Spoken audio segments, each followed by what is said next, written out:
제3절 옥내 소화전 설비에 대해서 말씀드리겠습니다. 여기는 옥내 소화전 설비 들어가기 전에 개통도가 먼저 있는데요. 이 개통도를 먼저 여러분들이 제가 설명을 해 드리면은 이거를 잘 귀담아 들으시고 뒤에 들어가면 이런 설비들 내용을 우리가 배우게 될 텐데요. 여기서 알고 가면, 개통도를 알고 들어가면은 많은 도움이 됩니다. 그래서 미리 제가 설명을 할 겁니다. 귀담아 들어주시기 바랍니다.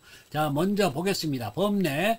이것들이 다 도식 기호들인데요. 이 기호들을 먼저 알고 여기를 설명해야 되겠죠. 보겠습니다. 밸브, 이거는 밸브가 열렸다는 뜻이고, 색칠이 된 거는 밸브가 닫혔다는 뜻이고요. 이거는 자동 배수 밸브 여기에 있고요. 이거는 릴리프 밸브입니다. 여기에 있는 거예요. 릴리프 밸브고요. 그 다음에 안전 밸브 여기에 있고요. 압력이, 배관의 압력이 과하게 찼을 때, 이 압력 챔버 내에 압력이 과하게 찼을 때에 압력을 빼주는 역할을 하고요. 이게 스트레이너라고 여기 있습니다. 여기 이게 걸름 망통입니다. 이제 설명 들어가겠습니다. 지하수조. 지하수조가 있습니다. 이 지하수조는 우리가 20분, 40분, 60분 쓸 수 있는 이 층별로 쓸 수 있는 그런 용량이 있었죠. 그 저수량, 유효 저수량이 여기에 있어야 되고요. 여기 후드 밸브 보겠습니다. 후드 밸브. 후드 밸브는 지금 여기는 두 개가 있죠. 하나는 주펌프 거, 하나는 중화펌프 거 후드 밸브입니다. 이 후드 밸브의 역할은 첫 번째 여과 기능을 해주고요. 두 번째는 체크 밸브 기능을 해줍니다. 체크 밸브 기능이라면 무엇이냐면은 물을 빨아 올리겠죠. 평상시. 펌프가 정지했습니다. 그러면 이 물이 아래로 다시 중력에 의해서 내려가려고 할 텐데 이걸 못 내려가게 막습니다. 그러니까 유체의 흐르는 방향을 한쪽으로만 흐르게 해주는 역할을 하는 게 체크 밸브입니다. 그래서 이 체크 밸브 중요하고요. 그러면 올라갑니다. 그러면 여기에 개폐 밸브가 하나가 있네요. 그 다음에 스트레이너가 있고요. 걸름 망통이 되겠습니다.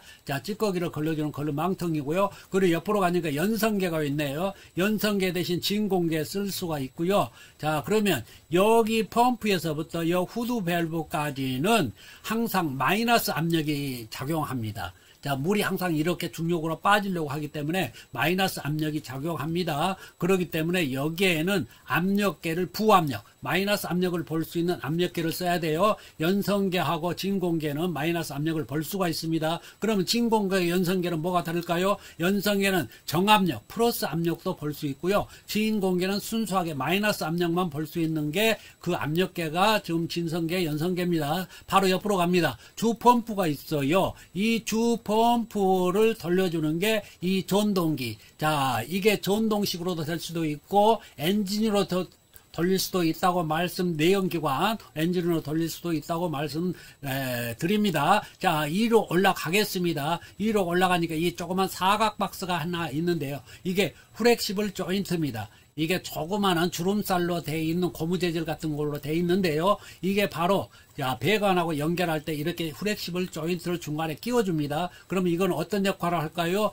이 모터가 돌아갑니까? 이 펌프가 돌아갑니까? 그러면 이거 진동이 일어나겠네요. 그러면 이 진동이 배관으로 전가가 되면 아주 안 좋은 현상이 일어납니다. 그래서 그 진동을 막아주는 역할, 흡수하는 역할을 해주는 게 이 플렉시블 조인트입니다. 오른쪽으로 한번 따라 보겠습니다. 이 점선이 있네요. 이 점선은요, 제가 여기다가 하나를 나누어서 그리겠습니다. 우리 책에는 제어 반만 있는데요. 두 개가 있어요. 두 가지가. 하나는 감시 제어반이 있고요. 하나는 동력 제어반이 있습니다. 두 가지로 나눠주고요. 이 점선들은 어디로 들어오냐면은 바로 감시 제어반으로 들어옵니다.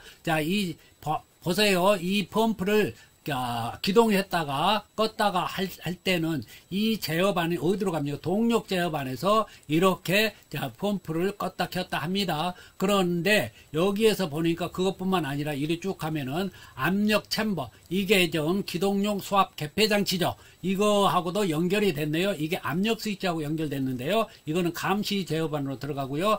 이거를 쭉 따라 올라가게 가보겠습니다. 이리 쭉 하니까 어디로 연결됐어요? 물올림 탱크가 돼 있죠. 물올림 탱크에는 이 수위를 감시하는 이 센서가 있어요. 그 센서의 작동에, 자, 접점이 작거나 이걸 저수위, 자, 뭡니까? 만수위 이렇게, 자, 알려주는 그런, 자, 이럴 때 이 제어반으로 그 신호가 들어오게 됩니다. 자, 위로 올라가겠습니다. 위로 쭉 가니까 여기에도, 자, 뭡니까? 옥내 소화전 함에도 이렇게 점선이 연결되어 있는데요. 여기에도 마찬가지로, 자, 발신기도 달려 있을 수도 있고요. 또 뭐냐면 수동으로 이 펌프를, 주펌프를 기동하는 수동 기동 버튼이 있습니다. 이 버튼의 명령, 그 제어 신호가 이렇게 와가지고, 자, 감시반으로 들어와서 감시반의 동력반으로 해서 이렇게, 자, 펌프를 정지시키고 기동시키는 역할을, 자, 하기 때문에 이 점선이 그렇게 연결이 돼 있습니다. 자, 올라가 보겠습니다.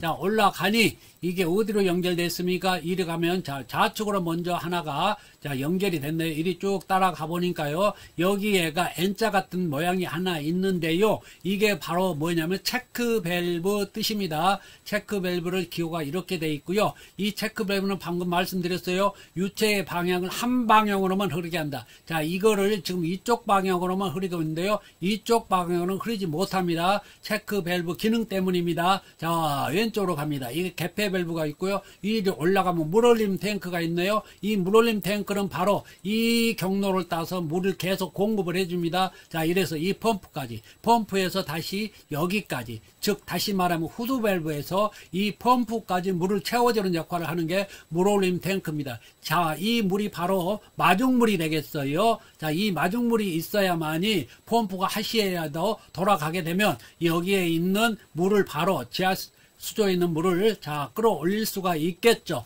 그런데 이런저런 이유로 후드밸브에서 물이 새가지고, 자, 여기에 있는 물이 빠져버리면 이 공기가 차 있으면, 자, 물이 품어 올릴 수가 없겠죠. 이거를 방지하기 위해서 물올림 탱크가 있습니다. 자, 다음 또 올라가 보겠습니다. 자, 이걸 체크 밸브 다시 한번 더 할게요. 스윙 체크 밸브인데요. 이 스윙 체크 밸브는 이렇게 배관이 가늘고 수평 배관이고 수량이 작을 때, 자, 유량이 작을 때 쓰는 거고요. 자, 이거를 입상배관이라고 하고요. 주배관이라도 말하고요. 또 이거를 수직배관이라도 말을 합니다. 여기도 똑같습니다. 이런 때는, 자, 스윙 체크 밸브를 쓰는 게 아니라 이것도 체크 밸브 뜻이죠. 스모렌스키 체크 밸브를 씁니다. 스모렌스키 체크 밸브 사람 이름이고요. 자, 다음 또, 자, 이리 가니까 여기에서 하나가 딱 빠져서, 자, 압력계가 달려있네요. 이 압력계하고 또 이리 쭉 가니까 여기 밸브가 하나 있는데 닫혀있네요. 그 다음에 유랑계가 있습니다. 또 밸브가 하나 있습니다. 자, 이게 하나, 둘, 셋, 넷, 이걸 가지고 펌프 성능 시험을 합니다. 압력계,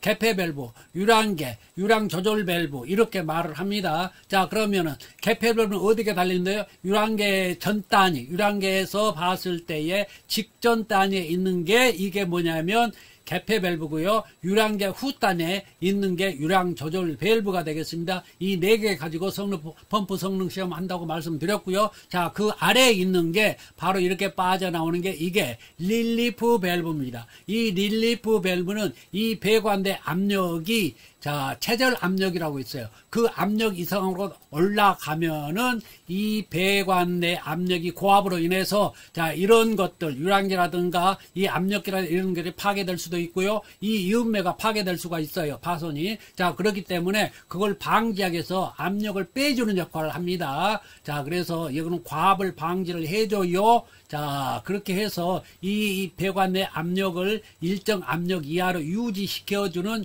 역할을 해주는 게 릴리프 밸브입니다. 자, 또 올라가 보겠습니다. 올라가니까 이게 또 체크 밸브가 하나가 나오네요. 이거 스몰에서 체크 밸브 말씀드렸고요. 스몰에서 체크 밸브 올라가니까 개폐 밸브가 하나 있네요. 이것도 중요한 역할을 합니다. 자, 이 개폐 밸브는 중요하기 때문에 개폐 표시형 밸브, OSNY라고 그러고요. 기어식 버터플라이, 자, 기어식 버터플라이 밸브, 이 두 가지 밸브를 주로 씁니다. 자, 그러면 개폐 표시형 기어식 버터플라이 밸브를 왜 쓰나요? 여기에 지금 힌트가 나와 있는 개폐 표시가 되는 거예요. 자, 이게 표시가 돼요. 밸브가 닫혔는지 열려 있는지 쉽게 구분할 수 있도록 표시되는 게 개폐 표시형이나 기어식 버터플라이가 되겠습니다. 자, 위로 쭉 올라갑니다. 여기 보니까 습격 방지기가 하나, 두 개가 있네요. 중압펌프 위에 주펌프, 자, 따라 올라가니까 위쪽에 달려 있네요. 이게 바로 뭐냐면 습격 방지기인데요. 습격 방지기라면 뭐냐면 충격파가 있죠. 이 안에 압력이 갑자기 올라갈 때가 있어요. 어느 때 올라갑니까? 펌프가 정지 시 밸브를 급격히 잠글 때. 그래서 이때에 자, 이 배관 내 압력이 올라가게 되는데요. 그게 아주 안 좋은 현상입니다. 이것을 막기 위해서는 이 습격 방지기를 쓰는 거고요. 또 하나는 이 압력 챔버 내에, 이게 압력 챔버죠. 이 압력 챔버 상부에는 공기층이 있어요. 이 공기층에서 바로 뭐냐면 이 배관 내의 압력을 갖다가 흡수해주는 역할을 해줍니다. 습격 방지하고 똑같은 역할이죠. 그런 역할을 압력 챔버에서 해준다는 거죠. 이거를 맥동파라고도 말하고요. 워터 해머링이라고도 말하고요. 자, 이 습격 현상은 항상 일어나지 않게끔 운용을 해야 되는데요. 자, 안 일어날 수는 없어요. 그렇기 때문에 이 습격 방지 이런 것들, 자, 공기층에서 흡수를 해주는 겁니다. 그럼 어떻게 이거를 방지할까요? 자, 밸브를 닫을 때에 천천히 닫아야 됩니다. 5초 이상. 자, 현장에서는 20초에서 1분 사이 이렇게 천천히 잠그고 천천히 여옵니다. 자, 그리고 펌프를 정지 시, 펌프를 기동 시에, 자, 이거는 어쩔 수가 없어요. 자, 이때도 조심해야 된다는 겁니다. 자, 그러면은, 자, 또 쭉 따라가 보겠습니다. 이리 쭉 따라가 보니까 여기에 경로가 또 하나 있네요. 이 경로를 쭉 따라가 보니까 바로 개폐 밸브가 하나 있고요. 이 안에 가보니까 이게 기동용 수압 개폐 장치인데요. 이게 압력 챔버라고 말씀드렸어요. 그러면 압력계, 자, 여기 개폐 밸브, 압력 스위치, 자, 이 용접, 이 탱크, 그 다음에 여기 밑에 밸브, 이 안에 있는 물을 빼주는 밸브, 자, 여기에 자, 과압이 생겼을 때의 압력을 빼주는 안전 밸브. 자, 이거 중요합니다. 이것들. 자, 방금 설명드렸어요. 이거 꼭 알고 계셔야 되고요. 이 압력 스위치가 바로 여기 이렇게 연결돼서 이 감시 제어반을 통해서 동력 제어반을 통해서 자, 이 펌프, 주펌프와 중압 펌프를 기동하기도 하고 끈다고 그랬어요. 저 압력 스위치가 두 개가 있죠. 하나는 주펌프 거, 하나는 저 보조 펌프 겁니다. 이 압력 스위치의 압력, 즉 기동점과 정지점을 세팅하게 되어 있는데요. 정지점에 이르면, 정지 압력에 이르면 펌프가 꺼지고요. 기동점, 기동 압력에 이르면 이 펌프가 기동을 하게 됩니다. 자, 그때는 이 감시 제어반을 통해서 동력반을 통해서 들어간다는 거, 이거 이렇게 이해를 해 주시면 되겠어요. 그래서 여기 챔버, 이 챔버가 아주 중요합니다. 자, 또 보겠습니다. 자, 여기에 보니까요. 여기 순환배관이라는 얘기 있습니다. 이 순환배관이 어떤 거냐면 여기서부터 여기 릴리프 밸브 통해서 이렇게 물을 빼내는 이 밸브를 갖다가 순환배관이라고요. 여기는 20mm 배관을 씁니다. 여기에서 자, 따와 가지고 이렇게 릴리프 밸브를 다는 이 밸브는 20mm 이상 밸브를 자, 설치합니다. 자, 그래서 자, 여기가 릴리프 밸브가 되겠고요. 또 뭐가 있습니까? 빠진 거 있습니까? 자, 야, 이리 쭉 따라 올라갑니다. 그러면 올라가면은요, 여기에 보니까 자, 옥내 소화전으로 가기 전에 여기가 송수구가 있습니다. 송수구 옆에 자동 배수 밸브가 있는데요. 이 송수구는 왜 필요할까요? 여기 옥내 자, 저수조가 있었죠. 지하 저수조가. 이 지하 저수조는 이제 유한의 용량을 가지고 있다고 그랬어요. 자, 1에서 29층입니까? 소화기가 한 층에 5개 이상이 설치되어 있다면 5개 용량을 가지고 있어야 되는데요. 이때 1에서 29층에는 이게 몇 톤이 되겠습니까? 몇 톤 이상이 가지고 있어야 돼요? 바로 13톤이 되겠네요. 그러면 30층에서 49층, 준초고층은요, 이때는 자, 5개 이상이 나면 5개니까요 26톤이 되겠네요. 그러면 50층 이상 초고층은요, 초고층은 자, 또 다시 한 배를 더 올라가니까 39톤이 되겠네요. 그러니까 13톤, 26톤, 39톤 정도밖에 여기가 없다고 보면 돼요. 그거를 자 할 수 있는 게 20분, 40분, 60분이었죠. 그 용량을 다 써버리면, 그 유효 수량을 다 써버리면 이제는 불을 끌 수가 없겠죠. 이때에 송숙으로 소방관이 도착해서 자, 이 송숙으로 물을 집어넣어 줍니다. 그럼 이 송숙으로 이렇게 해서 이게 병용이면은 이 소화전 함에가 방수구가 있습니다. 그 방수구를 통해서 이렇게 물을 끌어다가 계속 쓸 수가 있고요. 이게 이제 겸용이 아니면 따로 방수구가 따로 이렇게 있습니다. 자, 옆에 방수구가 있으면 방수기구함도 따로 있어야 되겠죠. 그래서 여기 방수구에서 물을 빼다가 쓰는 게 이게 송수구로 이렇게 연결된, 배관에 연결된 그런 시스템이 되겠습니다. 그러면 자, 이렇게 물을 사용했을 때, 송수구로 사용했을 때 여기에 배관에 물이 잔류수가 항상 남겠네요.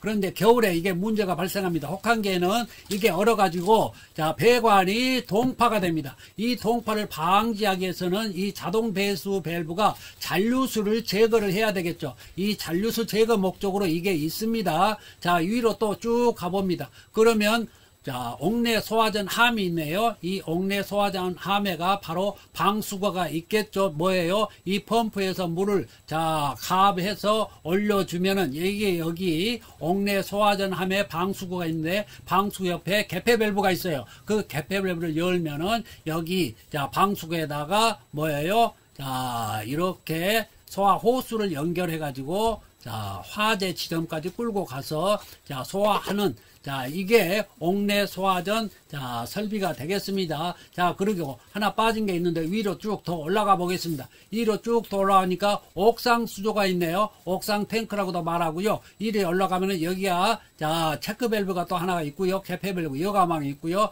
이거는 자, 방향이 이쪽이네요. 이쪽으로 물을 흘릴 수 있고요. 평상시에 펌프가 기동해서 자, 압력으로 자, 쌓아 올리더라도 이쪽으로는 들어가지 않습니다. 체크 밸브가 있기 때문에 자, 옥상 수조는 왜 있습니까? 바로 정전시 자, 펌프가 고장시 이때를 대처하기 위해서 예비 수조가 되겠습니다. 자, 지하 수조의 3분의 1 이상입니다. 3분의 1 이상의 자, 저수량을 가지고 있어야 됩니다. 자, 이상으로서 자, 여기 개통도 설명을 자, 마치도록 하겠습니다. 이 옥내 소화전 설비의 구조와 원리에 대해서 알아보겠고요. 자, 다음에는 자, 우리가 압력의 단위가 있습니다. 수주와 기존에 쓰던 단위와 국제에서 자, 공고하는 SI 단위가 있어요. 국제 단위. 자, 그 단위를 좀 알아보겠고요. 변환 관계를 보겠습니다. 그 다음에는 우리가 수조의 종류가 있습니다. 이 수조의 종류가 자, 어떤 것들이 있는지, 자, 펌프 방식, 고가 수조, 압력 수조, 자, 가압 수조가 있는데, 이런 것들을 좀 자세히 살펴보도록 하겠고요. 자, 다음 아래에는 옥내 소화전 설비의 구성이 나옵니다.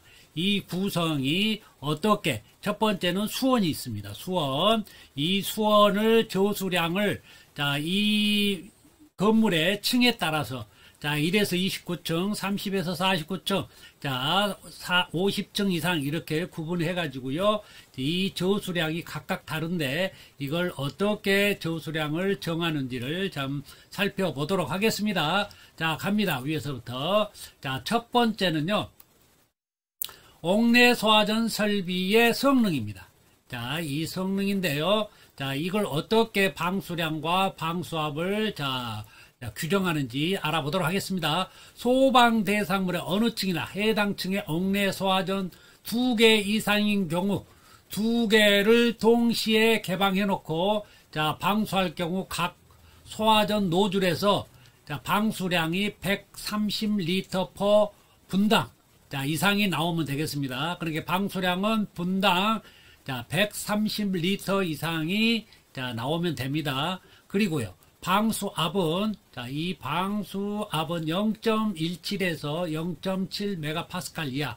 자, 이 사이 값이 되면은 이 옥내 소화전의 방수량, 방수압은 정상이다. 이렇게 판단하면 되겠습니다. 그런데 여기 보니까 이제 해당 층, 어느 층이나 해당 층 옥내 소화전에서 2개 이상인 경우는 2개.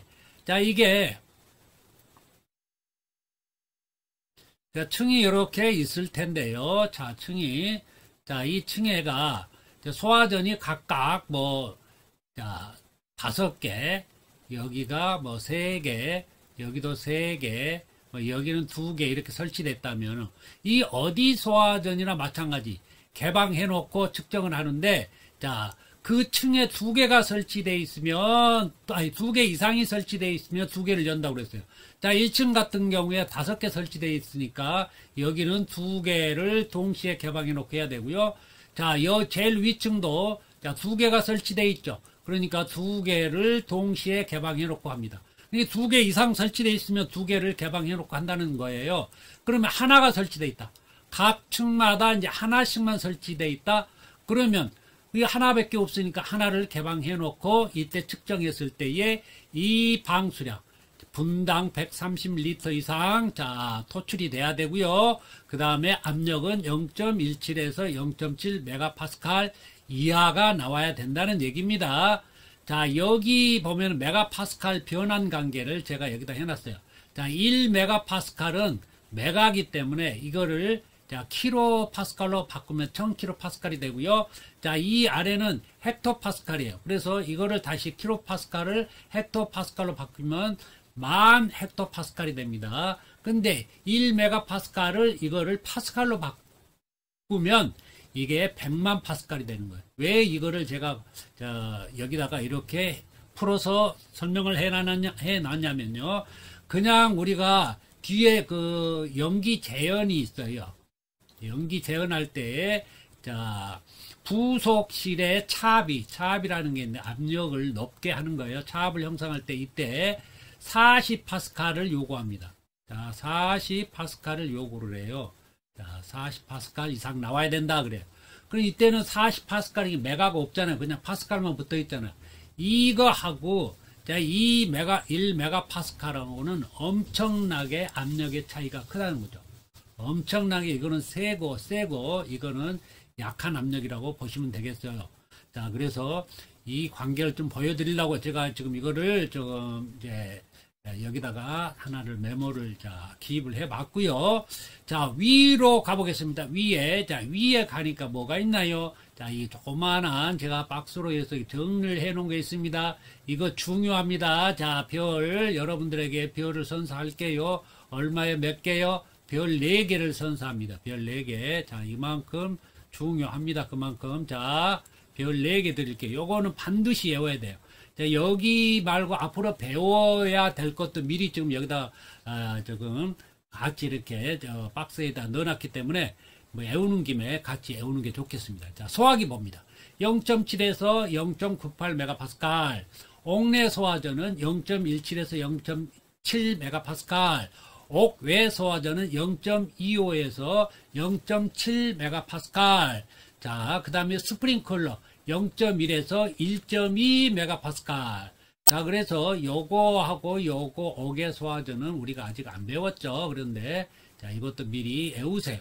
이거는 외워도 그만, 뭐 안 외워도 그만이 아닙니다. 확실하게 이거는 암기를 하셔야 돼요. 자, 암기할 때 이런 포인트로 암기하시면 됩니다. 자, 소화기가 0.7, 이 앞에가 0.7이죠. 자, 이거를 기준으로 해가지고요. 자, 이거를 외우시면 돼요. 0.7에서 0.98이죠. 그냥 옥내 소화전은 앞에가 0.17에서 뒤에가 0.7이에요. 0.17에서 0.7. 자, 옥외 소화전도 앞에가 0.25인데 뒤에가 0.7이에요. 자, 그래서 0.7 메가파스칼. 스프링클러는 0.1에서 1.2 메가파스칼이에요. 이거는 좀 세죠. 이거는 센 이유가 사람이 자꾸 직접 이거를 자 작동하지 않기 때문에, 즉 천장에 고정이 됐거나 벽에 고정돼서 헤드에서 나오는 이 압력이기 때문에 압력이 세게 나옵니다. 그래도 상관이 없어요. 그러나 이 소화기나 옥내 소화전이나 옥외 소화전은 사람이 직접 들고 가기 때문에 이게 1메가파스칼 이상이 되면 사람이 이제 혼자 하기도 힘들어요.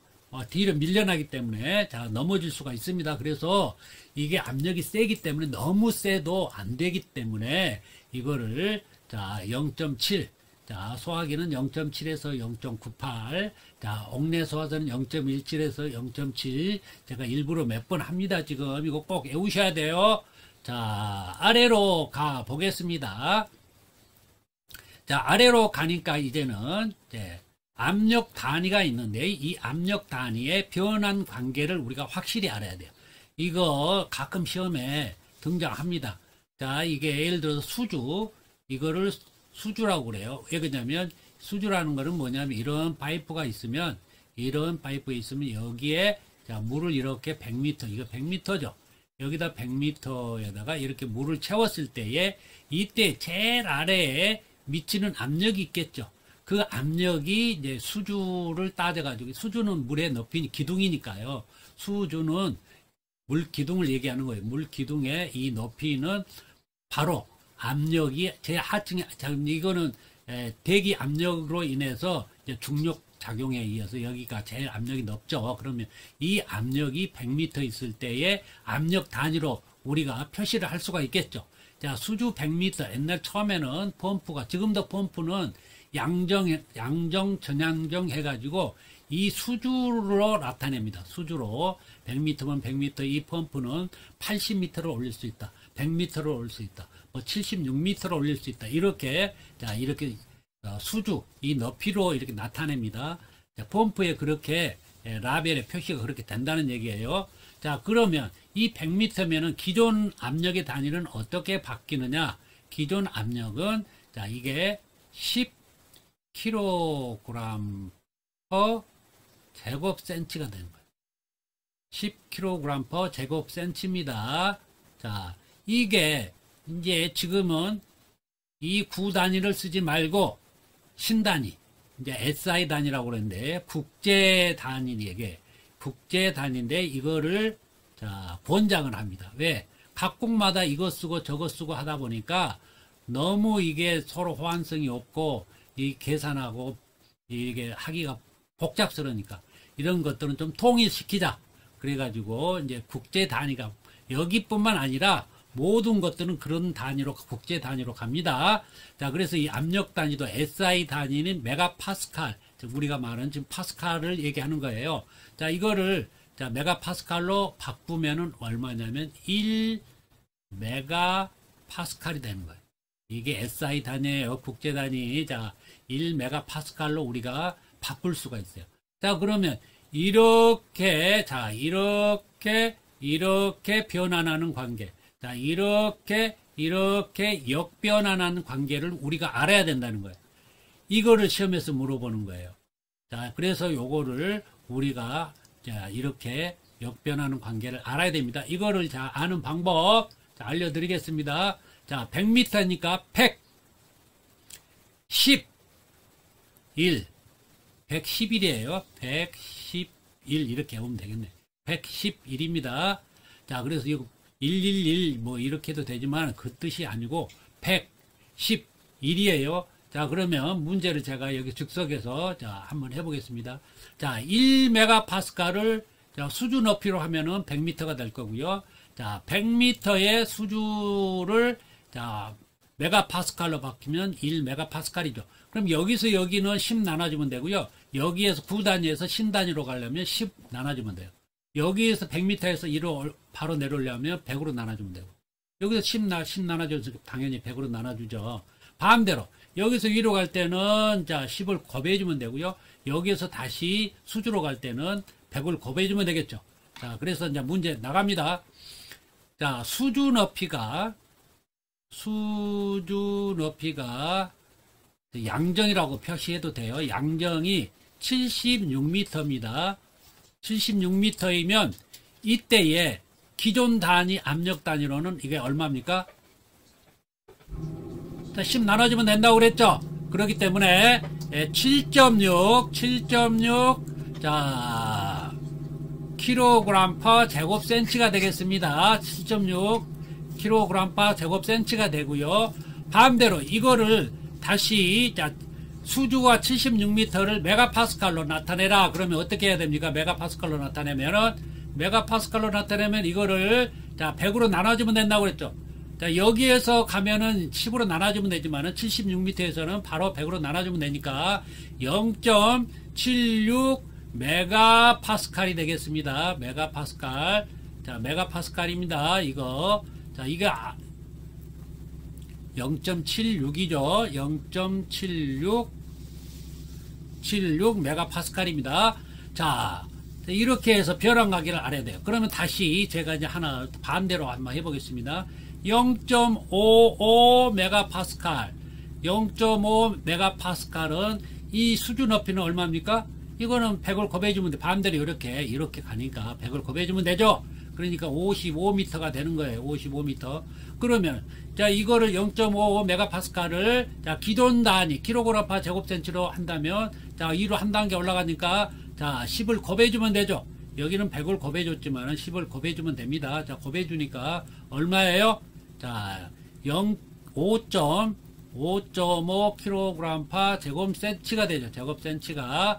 자, 이렇게 하면 되겠습니다. 자,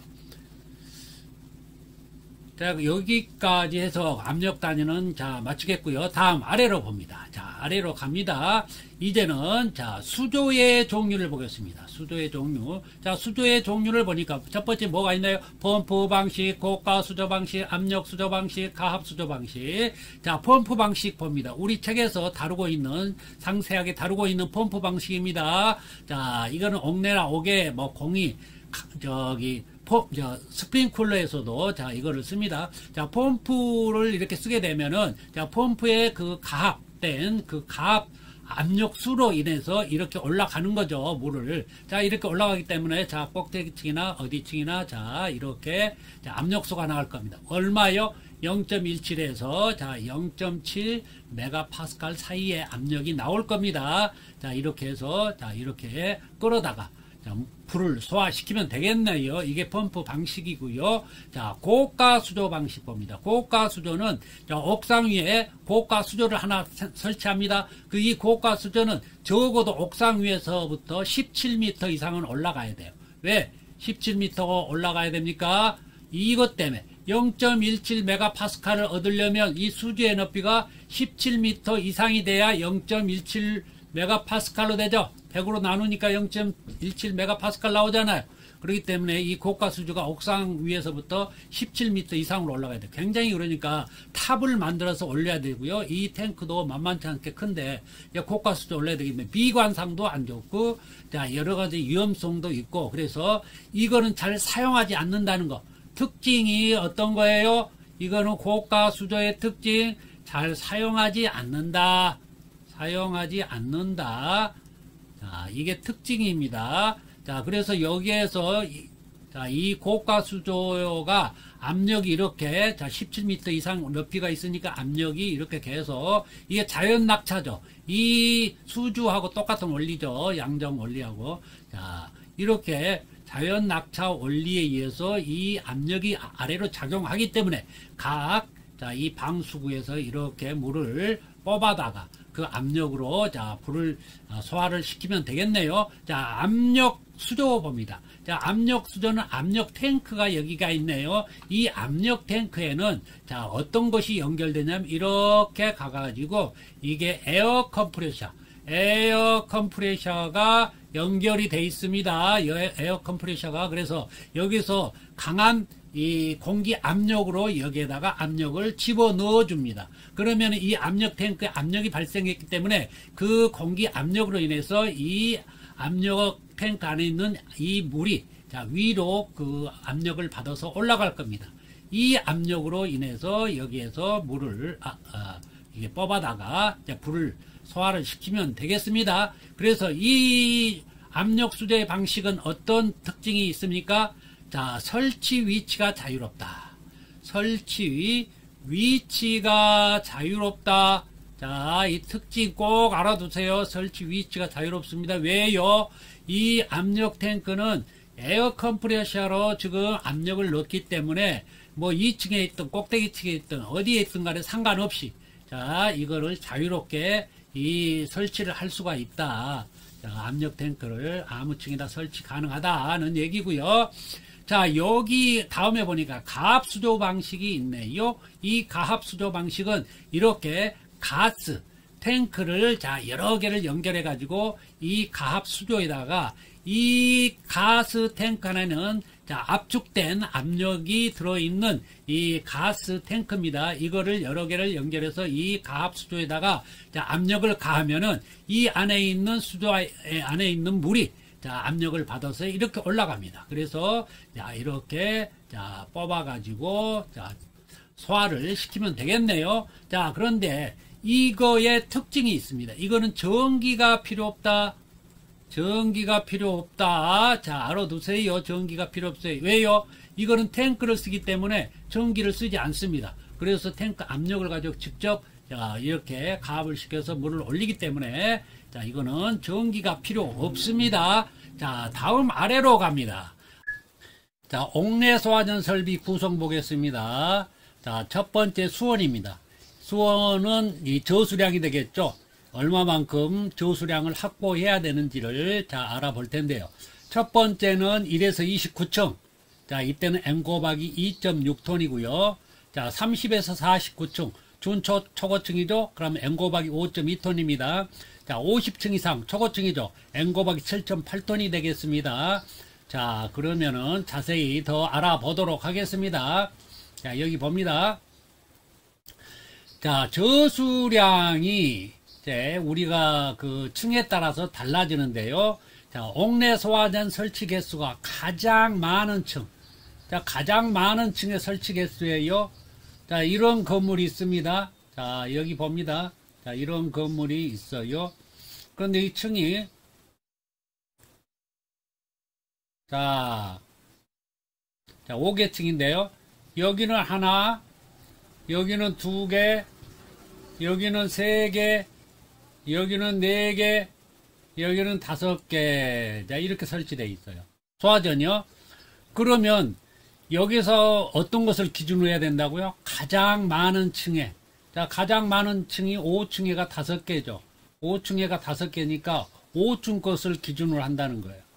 그런데 지금 이게 이제 법이 바뀌어서 N값이 2개 이상일 때는 2개만 적용하라는 거예요. N값이 이제는 자, 2개 이상일 때는 2개만 적용해라. 이렇게 바뀌었어요. 그렇기 때문에 이 건물 같은 A라는 건물이 있다고 가정하면 이 건물에는 지금 N값을 몇 개로 해야 돼요? 2개죠, 2개. 근데 이거는 층수는 5층이죠. 5층이니까 결국은 여기에다가 대입을 하는데 N값이 2개라는 거예요. 이 N값이 2개.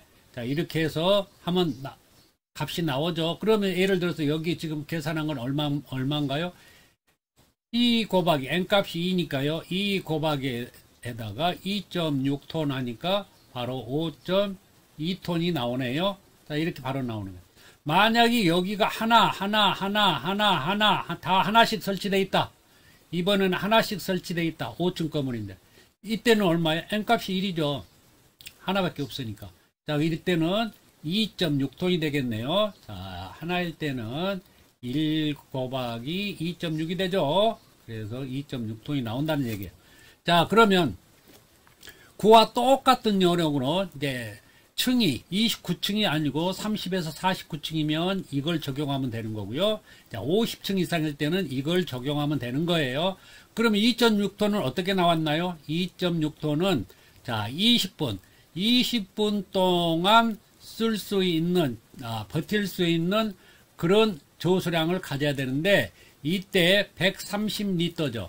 여 위에 보면 자, 방수량이 분당 130리터였죠. 그래서 130리터가 여기서 나왔고요. 20분 동안 이거를 견딜 수 있는 양이니까 이걸 곱해주면 결국 2.6톤이 나오는 거예요. 그래서 2.6톤이 나왔어요.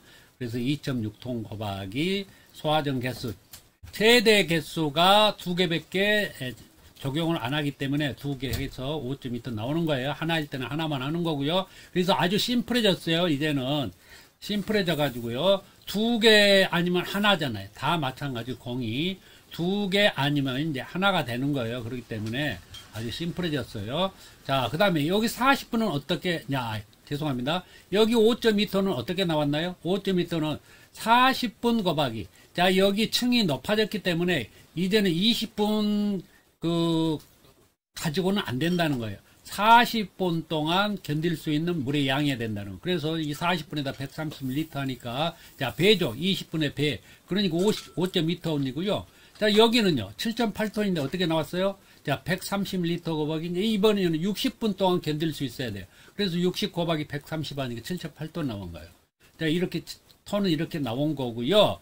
자, 그 이상이어야 돼요. 이게 다 공이. 그 이상을 확보를 해야 됩니다.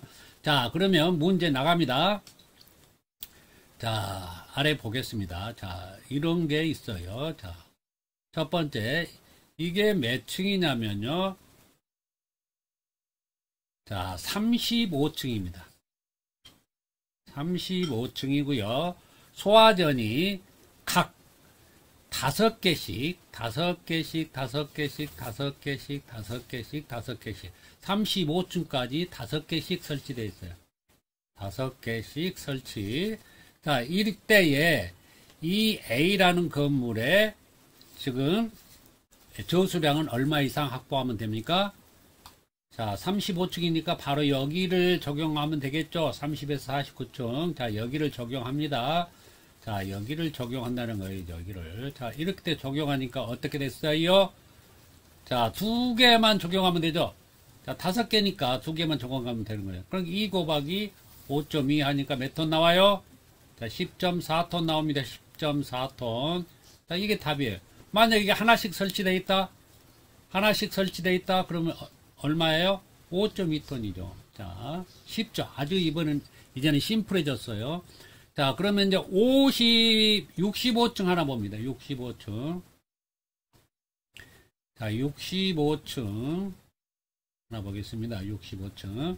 자, B라는 건물이 있는데, 65층에. 여기 쭉 있는데요. 자, 하나, 다 하나씩 설치되어 있는데, 제일 꼭대기 층만 3개가 설치되어 있어요. 자, 전부 다 하나씩이에요. 다 하나인데, 꼭대기 층만 3개가 설치되어 있어요. 자, 그러면 이 B 건물에, 자, 저수량은 얼마입니까? 바로 여기도 마찬가지죠. 자, 2개 이상이면 2개만 적용하면 되니까요. 자, 제일 많은 층이죠. 많은 층이면 꼭대기 65층이 지금 3개잖아요. 나머지는 다 하나니까, 자, 하나를 적용하면 안 되죠. 제일 많은 층의 개수를 따지는 거니까요. 그래서 여기 제 꼭대기 층이 3개잖아요. 그래서 3개인 것을 따지는데, 이 3개를 다 적용한 게 아니라 2개 이상이면 2개니까 2를 곱해요. 2 곱하기 뭐예요? 2 곱하기 7.8 하니까, 자, 얼마예요? 15.6톤이죠. 27에 14, 28에 16, 15.6톤이 됩니다. 자, 이렇게 해서 구하면 되겠습니다. 자, 다 알아들으셨어요? 자, 넘어갑니다. 자, 전용수조에 대해서 알아보도록 하겠습니다. 전용수조는 일반적으로 지하에 있기 때문에 지하수조라고 그렇게 말을 해주고 있고요. 옥상에 가려면 옥상 탱크, 즉 옥상 저수조가 있는데요. 이 옥상 저수조는 지하 저수조의 용량의 3분의 1이면 됩니다. 그럼 옥상 저수조는 왜 필요할까요? 첫 번째, 정전을 대비하기 위해서. 두 번째, 자, 고장시.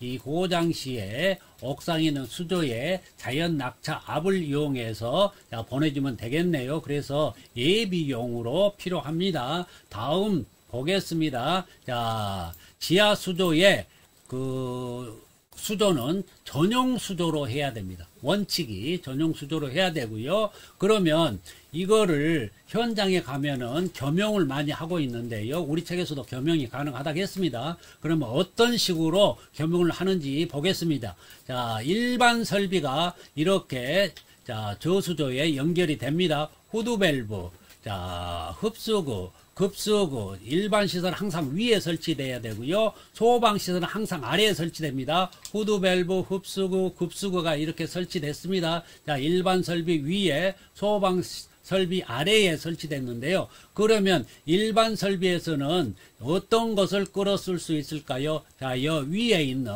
이 위에 있는 여기에 있는 물만 끌어쓸 수가 있겠네요. 그러면 일반 설비는 요 위에 있는 물의 저수량을 끌어쓸 수 있고요. 소방시설 거는 우리는 알아야 되겠죠. 소방시설은 바로 여기죠. 여기 있는 사이에 있는 물을 사용할 수가 있습니다. 그래서 여기가 유효 저수량이 됩니다. 이거를 책에서 표현하는 대로 표현하겠습니다. 자, 일반 설비의 후두밸브 흡수구 급수구와 소방 설비의 후두밸브 흡수구 급수구 사이에 저수량을 유효 저수량으로 한다 이렇게 돼 있어요. 자, 그런데 이거를 실내를 들어서 한번 알아보도록 하겠습니다. 자, 이래서 29층 건물은요, 소화전이 5개 이상 설치됐습니까? 그러면 5개만 적용한다 했기 때문에 이때의 저수량은요, 유효 저수량은 얼마 이상이어야 되느냐? 13톤 이상이면 되겠네요. 자, 30에서 49층입니까? 49층이면 준초고층이 되겠네요. 이때의 유효 저수량은요, 소화전이 5개 이상 설치됐으면 5개만 적용하니까요, 5개에 대한 것은 26톤이 되겠네요. 자, 50층 이상이 있겠죠. 초고층. 자, 이것도 마찬가지로 적용을 하면은 39톤 이상이 있어야만이 유효 수량으로 가치가 있습니다. 다음 아래로 내려가겠습니다. 자, 이 아래에서는요, 가압송수 장치가 있는데요. 가압송수 장치에는 어떤 것들이 있는지 알아보겠습니다. 첫 번째 펌프, 두 번째 고가 수조, 세 번째 압력 수조, 네 번째 가압 수조 방식이 있어요. 전 페이지에서 배웠죠. 그런데 왜 제가 또 한번 할까요? 자, 이런 표현으로 물어본다는 얘기예요. 가압 송수 장치에 해당되지 않는 거 이렇게 물어봅니다. 그렇기 때문에 이거에 대해서 확실히 알고 있어야 돼요. 펌프 방식도 가압송수, 고가도 가압송수, 압력수조도 가압수조. 자, 가압수조도 가압송수 장치라는 거 꼭 유념하세요. 자, 내려갑니다. 아래로. 자, 펌프 방식 봅니다. 자, 펌프 방식에는요, 첫 번째 전동기 모터 방식이 있고요. 두 번째 내연기관 엔진 방식이 있습니다. 자, 그런데 주의할 거는 주펌프.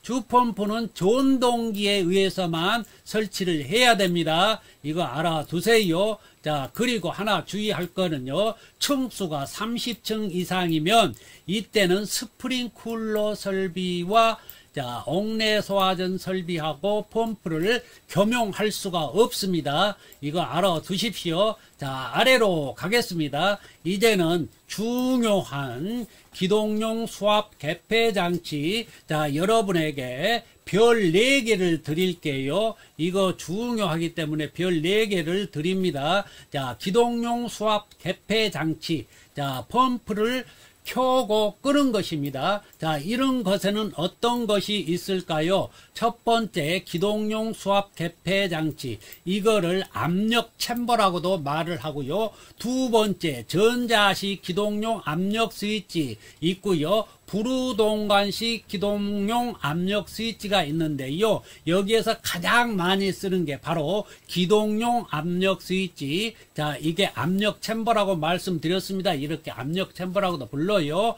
자, 그래서 이 3가지 중에 압력 챔버를 제일 많이 쓴다는 거. 자, 그러면 전자식은 뭡니까? 자, 전자식은 전자식으로 된 디스플레이로 돼 있고요. 그 압력 센서를 가지고 압력을 인지를 한 다음에 디스플레이 형태로 압력을 나타내고요. 기동점에서 기동하고 정지점에서 전지하는 방식이고요. 부루동관식은 압력계입니다. 압력계 내에다가 기동점과 정지점을 할 수 있는 침이 안에 있어요. 분침과 시침까지, 시침처럼 생긴 게. 그래서 그거를 조정해서요, 기동점하고 정지점을 조정해서 맞춰놓고, 압력이 변화하면서 그 기동점에 다르면 켜지고 정지점에 다다르면 꺼지는 방식입니다. 자, 아래 보겠습니다. 이 아래에 다시 이게 중요하기 때문에 압력 챔버, 즉 기동용 수압 개폐 장치의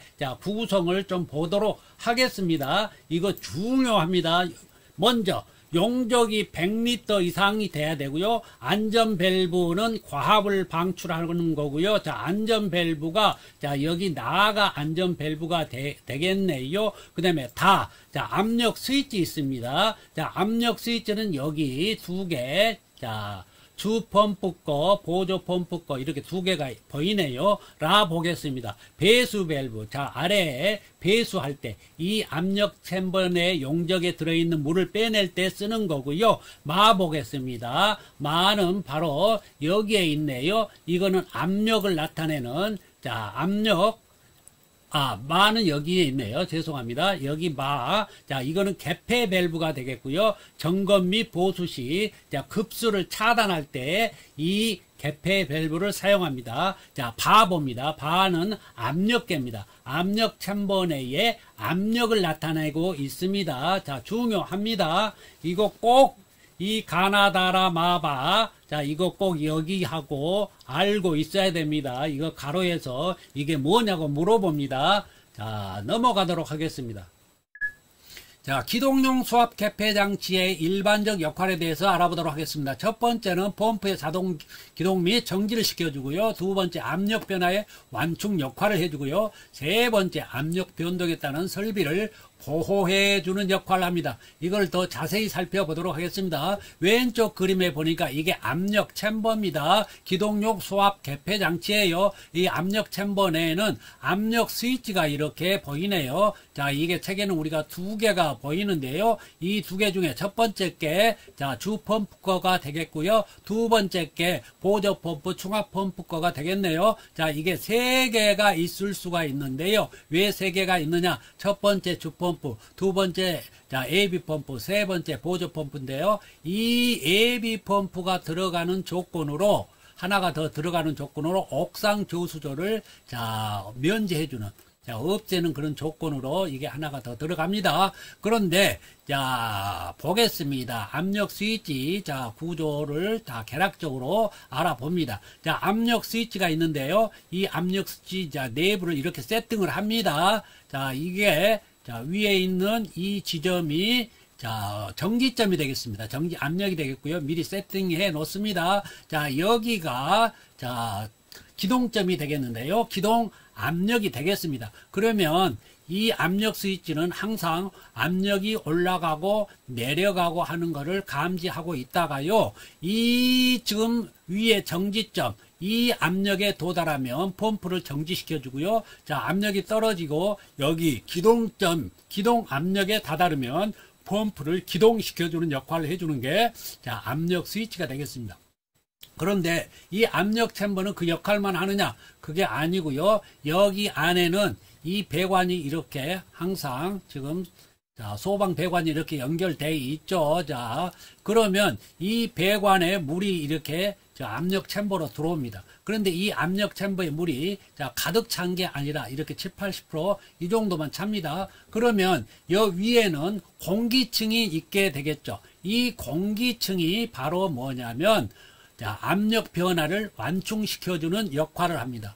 그러면 왜 압력 변화가 일어날까요? 이 배관 내 압력이, 자, 어떤 때는 이렇게 급격히 올라갈 때가 있습니다. 그런데 그때 올라갈 때가 언제냐면, 첫 번째는, 자, 배관상의 개폐 밸브를, 자, 개폐 밸브를요, 자, 급격히 닫을 때, 자, 개폐 밸브를 급격히 닫으면은 이런 현상이 일어납니다. 자, 두 번째는 펌프를, 자, 펌프를 기동하거나 정지시킬 때 일어나는데, 이때 이렇게 일어나는 현상을 우리가 습격작용이라고 합니다.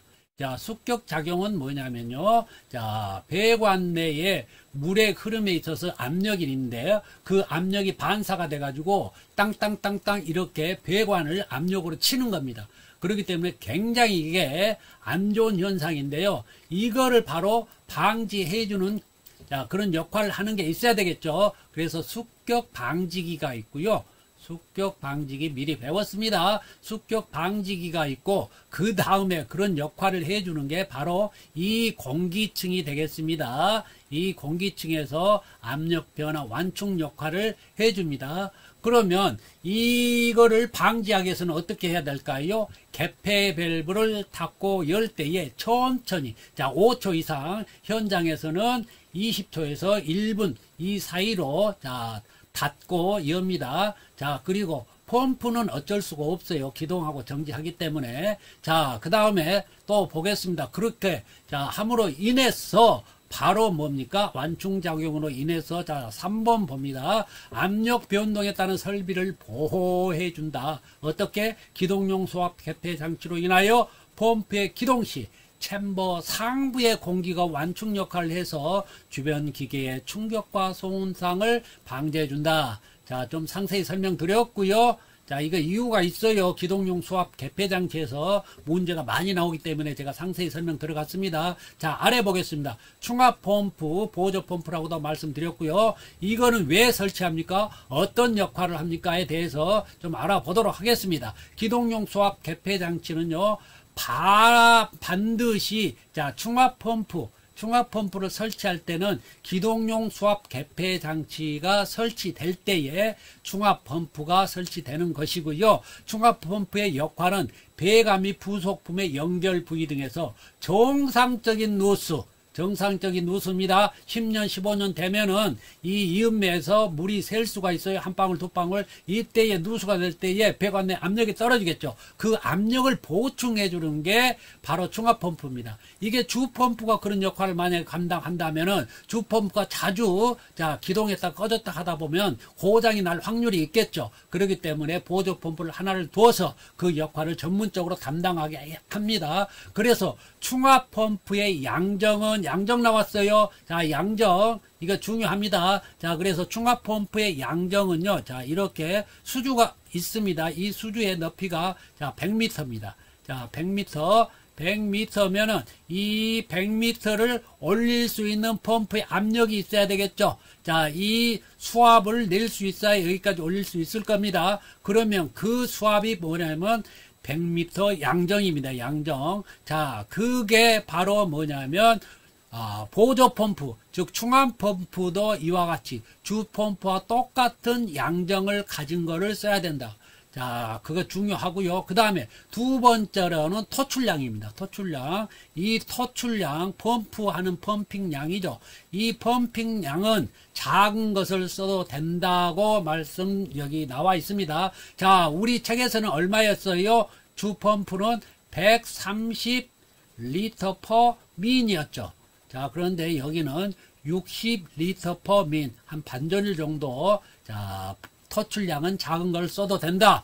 자, 보조 펌프는요, 자, 아래 보겠습니다. 이 아래는요, 고가 수조, 자, 펌프 방식 했죠, 지금. 그런데 고가 수조 방식, 그 다음에 압력 수조 방식, 가압 수조 방식 있었죠. 이거는 앞에서 우리 했기 때문에, 자, 건너뛰도록 하겠습니다. 넘어가겠습니다. 자, 후드 밸브에 대해서 알아보도록 하겠습니다. 자, 후드 밸브는 중요한 기능이 한 3가지 정도 있는데요. 첫 번째, 이물질을 제거해준다, 걸러준다, 체크 기능 봅니다. 위로 물을 빨아 올릴 때는 이렇게 열립니다. 그러나 다시 아래로, 자, 제자리로 내려가려고 할 때는 밸브가 닫혀서 막아줍니다. 이거 체크 기능입니다. 그리고 후드 밸브는 수원이 펌프보다 아래에 있을 경우에 설치합니다. 그리고 흡입식 배관의 말단, 즉 저수도 끝에 설치되어 있다는 거, 그 유념해 주세요. 다음 봅니다. 개폐 밸브입니다. 개폐 밸브는요, 자, 중요한 몇 가지가 있습니다. 첫 번째, 개폐 표시형 밸브다. 밸브가 닫혔는지 열렸는지 그거를 쉽게 알 수 있도록 표시가 되게끔 되어 있는 게 개폐 표시형 밸브인데요. 그런 밸브에는 OSNI 밸브하고 버터식 플라이 밸브가 있다. 이 버터식 플라이 밸브는 마찰 손실이 크다. 그래서 펌프 흡입 측에는 절대 설치해서는 안 된다. 그러면 이거는 버터플라이 밸브하고 OSNY 밸브는요, 수직 배관, 이 주 배관에 2차 측 개폐 밸브 있었죠. 자, 2차 측 이 개폐 밸브에 바로 설치가 된 게, 자, 이게 개폐 표시형 밸브가 되겠습니다. 자, 넘어가도록 하겠습니다. 자, 개폐 표시형 밸브 보겠습니다. 자, 여 위에 있는 게요, OSNY 밸브가 되겠고요. 이 아래에 있는 게 기어식 버터프라이 밸브가 되겠습니다. 자, 설명 간략히 드리겠습니다. 자, 이 OSNY의 스템, 가운데 있는 스템이 자, 이렇게 쑥 들어가 있죠. 이때는 폐쇄된 상태고요. 이 스템이 이렇게 위로 삐쭉 올라와 있으면 이게 개방된 상태입니다. 그래서 멀리서도 이 스템만 보고 아, 닫혔구나, 열렸구나 이렇게 쉽게 판별할 수가 있겠죠. 아래 봅니다. 기어식 버터플라이 밸브. 여기에는 여 위에가 이렇게 플라스틱, 투명한 플라스틱으로 되어 있고요. 이 안에가 자, 볼이 들어있는데 이 볼 색깔이 자, 노란색으로 보이면요, 이게 열려있는 상태고요. 빨간색으로 보이면 이게 닫혀있는 상태가 되겠습니다. 그래서 지금 여기는 옆으로 뉘어놨기 때문에 자, 이게 색깔이 잘 안 보이는데요. 설치할 때는 이게 정면으로 보입니다. 자, 그래서 쉽게 판별할 수가 있어요. 자, 그런데 기어식 버터플라이 밸브는 마찰 손실이 많아서 자, 펌프 측 자, 입구 측에는 사용하지 말아라. 그게 되어 있고요. 그러면 이 개폐 표시형 밸브는 어디에 많이 쓴다고요? 자, 급수장치. 그런데 거기가 지금 우리가 수직배관, 또 입상배관, 주배관 이렇게 말하는데 자, 토추 측, 즉 2차 측, 자, 주배관에 이렇게 자, 설치를 하죠. 주로. 자, 아래 보겠습니다. 자, 체크 밸브 봅니다. 체크 밸브. 체크 밸브에는요, 자, 두 가지, 여러 가지가 있는데요. 두 가지 먼저 보겠습니다. 스모렌스키 체크 밸브 하고요. 스윙 체크 밸브 두 개가 있습니다. 먼저 스모렌스키 체크 밸브 봅니다. 자, 스프링이 내장되어 있어요. 그래서 주배관, 자, 2차 측 주배관 쪽에 많이 씁니다. 수직 배관에. 자, 그래서 스모렌스 체크 밸브 제가 개통도 할 때, 자, 2차 측에 쓴다고 말씀드렸고요. 여기는 유량이 많은 때, 유량이 많은 거, 자, 스윙 체크 밸브는요, 유량이 적은, 자, 수평 배관에 쓴다고 말씀드렸어요. 자, 넘어가도록 하겠습니다. 자, 스모렌스키 체크 밸브하고 스윙 체크 밸브에 대해서 알아보도록 하겠습니다. 그림으로 설명드릴게요. 자, 여기 외관상 보이는 게 이게 스모렌스키 체크 밸브고요. 자, 이거는 수직 배관에 쓴다고 말했고요. 자, 펌프 2차 측 토출 측에 자, 입상 배관에 쓴다고 말씀드렸어요. 유량이 많은 곳에 씁니다. 자, 그리고 그 아래 봅니다. 스윙 체크 밸브. 이 스윙 체크 밸브는 수평 배관에 쓰고요. 자, 배관상의 유량이 적은 거. 자, 가는 배관에 씁니다. 자, 아래 보겠습니다. 이제는 물올림 장치 봅니다. 물올림 장치. 자, 이 물올림 장치는요. 자, 여기 보겠습니다. 반드시 수온의 위치가 펌프보다 낮을 경우에만 설치한다. 당연하죠. 수온이 낮기 때문에 물올림 장치가 필요합니다. 자, 이게 봅니다. 자, 이게 어떤 역할을 한다고요? 보충수를 공급한다. 마중물을 자, 공급해주는 그런 역할을 하고요. 자, 아래 보겠습니다. 여기에 수온의 수위가 펌프의 위치보다 높은 경우에는 자, 수온의 위치가 펌프보다 높이 있을 때는 자, 물올림 장치 필요 없겠네요. 자, 후드 밸브 필요 없고요. 연성계, 진공계 자, 필요 없습니다. 이거 자, 알아두시기 바랍니다. 넘어가도록 하겠습니다. 자, 순환배관에 대해서 말씀드리겠습니다. 순환배관상에 달려있는 밸브가 릴리프 밸브가 되겠습니다. 릴리프 밸브 여기 있습니다. 이 릴리프 밸브가 중간에 이렇게 달려 있고요. 자, 여기 들어가기 전에 한 가지 제가 자, 여기다가 압력점을 하나 설명하고 들어가겠습니다. 이게 전격 부하 자, 운전점이 되겠고요. 운전점이 되겠고요. 저 위에 여 끝에가 체절 운전점이 됩니다.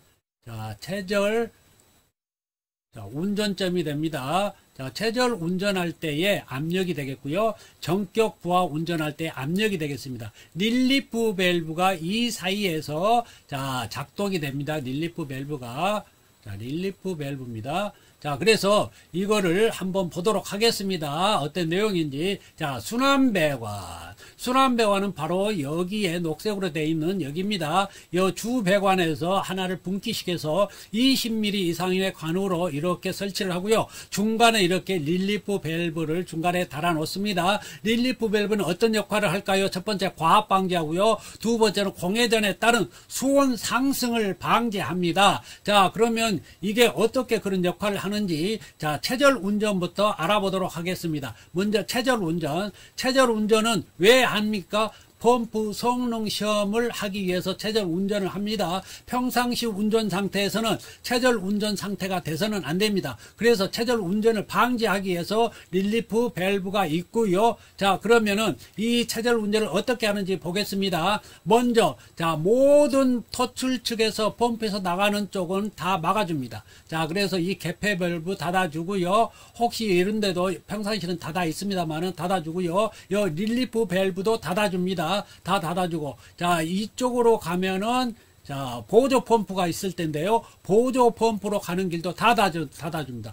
무조건 다 폐쇄를 합니다. 그 폐쇄가 바로 체절이라는 뜻입니다. 전부 폐쇄를 해놓고 펌프를 기동합니다. 자, 이 전동기를 기동하면은 펌프가 돌아갈 겁니다. 처음에는 바로, 자, 펌핑을 할 겁니다. 그러나 이 배관에 물이, 자, 가득 차서 압력이 더 이상 올라갈 수 없게 될 겁니다. 그러면은 펌프만 돌기만 하지, 이제는 펌핑을 하지 못하고 공회전합니다. 물만 감고 돌 뿐이지 물을 토출하지 못합니다. 이 상태가 체절 운전 상태입니다. 그때가 바로 이 최고의 압력점에 이르게 됩니다. 자, 이 압력점에 이르게 되면 나쁜 현상들이 일어납니다. 이 배관들에, 자, 연결되어 있는 기기들, 또 이 배관에 연결되어 있는 이 배관 이음새, 이런 분들이 터질 염려가 있습니다. 그렇기 때문에 체절 운전은 해서는 안 되는데요. 펌프 성능 시험은 해야 되기 때문에 그때만 순간 짧게 운행하는 것입니다. 자, 그런데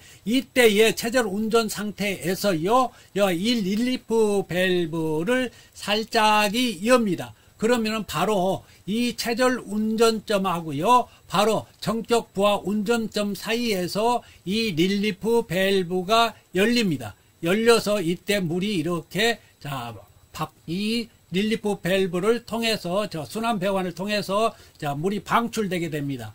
그렇게 해서 이 배관 내 압력을, 자, 빼줍니다. 자, 그래서 과압이 방지되는 거예요. 자, 과압이 방지되니까, 자, 펌프가 공회전을 안 하겠네요. 그러면 수온 상승이 안 되겠죠. 자, 그런 역할을 해주는 게 순환 배관이 되겠습니다. 자, 그러면 릴리프 밸브는 어떻게 압력 조절을 할까요? 어떻게 지금 압력을 조정할까요? 여기 봅니다. 여기 위에 있는, 여기 위에가, 자, 드라이브로 이렇게, 자, 넣어가지고 돌릴 수가 있어요. 시계 방향으로 돌려주면은 압력이 세집니다. 자, 그러면 여기에 있는 밸브가 더 늦게 열릴 겁니다. 압력이 더 세져야 열린다는 얘기입니다. 자, 반대로 돌립니다. 그러면 이 스프링 압력이 느슨해집니다. 그러면 쉽게 열립니다. 그렇게 해서 압력 조절을 해가지고요, 이 범위 내에서, 자, 이 체절점하고 정격 부하 운전점 사이에 열릴 수 있도록 조절을 해서, 자, 사용하게 됩니다. 자, 그래서 한번 보겠습니다. 릴리프 밸브, 배관의 압력이 릴리프 밸브에 설정된 압력 이상이 되면 밸브 캡을 지지하고 있던 스프링이 밀려 올라가 열리면서 체절 압력 미만에서, 자, 체절 압력 미만에서 개방이 되죠. 그래서 과압을 방출하고, 자, 펌프 내 체절 운전 시 공회전에 따른 수온 상승을 방지한다. 자, 말씀드렸어요. 자, 넘어가도록 하겠습니다. 자, 이제는 성능 시험 배관 보도록 하겠습니다. 이거는 제가 개통도에서 설명을 드렸는데요. 자, 간략하게 핵심만 짚고 넘어가도록 하겠습니다. 성능 시험 배관이 있는데요. 그 성능 시험 배관을, 자, 왜 설치하냐면은요, 바로 펌프의 성능 시험을 하기 위해서 설치를 하는데요. 그 성능 시험 배관은 무엇을 알 수 있나요? 토출량, 자, 토출량하고 토출 압력을 알 수 있어요. 자, 봅니다. 이 유랑계. 자, 유랑계가 있죠. 이 유랑계로 토출량을 알 수 있고요. 토출 압력은 여기에, 자, 압력계가 안 보이는데요. 압력계로 토출 압력을, 자, 확인하면서 이 성능 시험을 하게 됩니다. 그래서, 자, 이거 봅니다. 개폐 밸브는 유랑계를 중심으로, 자, 전단에 설치하고요. 전단 직관부라고 그래요. 자, 유랑 조절 밸브는 유랑계 후단 직관부에 설치되어 있다는 거 꼭 이거 기억하세요. 시험에 나왔어요. 성능 시험 배관은 펌프 방식에만 사용한다. 당연한 얘기죠. 펌프 성능 시험하기 위해서 이게 쓰는데, 자, 펌프 방식에서만 사용한다는 건 당연하고요. 자, 그러면은 이 아래에 있는, 자, 송수구는요, 제가, 자, 개통도 할 때에 이거 상세하게 설명드렸어요. 그래서 여기, 자, 이해가 안 되시면은 개통도를 다시 한번 봐주세요. 개통도는 한 3번, 4번, 자, 17분짜리인데요. 봐주셔야 돼요. 자, 넘어가도록 하겠습니다. 자, 방수구하고 아래에 호스릴 방식 좀 알아보도록 하겠습니다. 먼저 위에 방수구 봅니다. 자, 방수구는요, 자, 방수구 봅니다. 설치 기준. 층마다 설치하되 해당 특정 소방 대상물의 각 부분으로부터 하나의 옥내 소화전 방수구까지의 수평거리가 25m 이하가 되도록 할 것. 자, 여기 보니까요. 여기에 25m죠. 이렇게 25m죠. 자, 이렇게 하라는 거예요.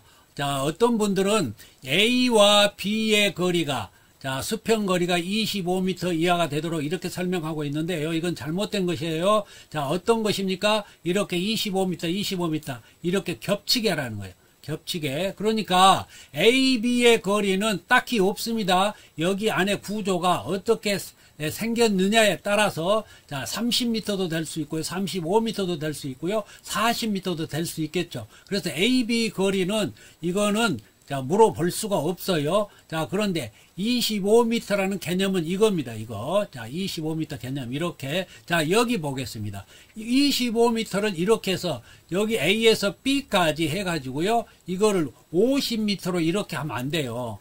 이렇게 하게 되면은, 자, 물을 뿌리게 되면은 여기 공간이, 이쪽 공간이, 자, 공백 지역이 생깁니다. 이렇게. 자, 공백 지역이 생겨버리면 안 되겠죠. 그래서 이렇게, 자, 설치하면 안 되고요. 이렇게 하라는 거예요. 이렇게. 자, 이렇게 겹쳐지게. 그러면은 이제 안 뿌려진 데가 없죠.